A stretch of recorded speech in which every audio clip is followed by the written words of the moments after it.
روز یکم اپریل سال 2024 در تاجیکستان موسم بهاری دعوت به صف قوه‌های مسلح این کشور رسما آغاز یافت. موسم بهاری دعوت 2 ماه تا 31 مای دوام می‌کند. الکی در روز یکم دعوت بهاری ولایت مختار کوهستان بدخشان با تمام نویه‌هایش، همچنین 5 نویه وادی رشت و 4 جماعت تابع شهر اسفره از 100% اجرا کردن نقشه دعوت بهاری خبر دادند.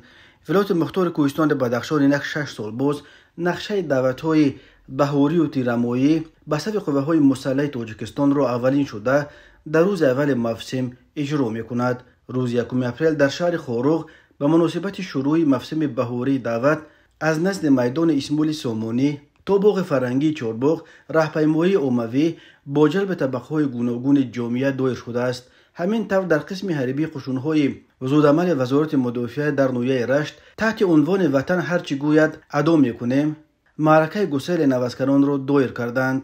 چنین معرکه‌های گسیل با تنتنه در جماعت اسفره هم برگزار شد. طبق قانون‌های تاجیکستان خدمت حربی برای همه جوانان از سن 18 تا 27 حتمی است. خدمت حربی 2 سال را در بر می‌گیرد. دعوت به صف ارتش در تاجیکستان سال 2 مرتبه در بهار در ماه‌های اپریل و مای و در تیرماه در ماه‌های اکتبر و نوامبر صورت می‌گیرد. قوه‌های مسلح تاجیکستان هر سال به تقریباً 16000 نیروی تازه نیاز دارد، ولی با آنکه در کشور تقریباً 700,000 جوان از سن 18 تا 27 به سر میبرد، هر سال مقامات در اجرای نقشه دعوت مشکلی میکشند.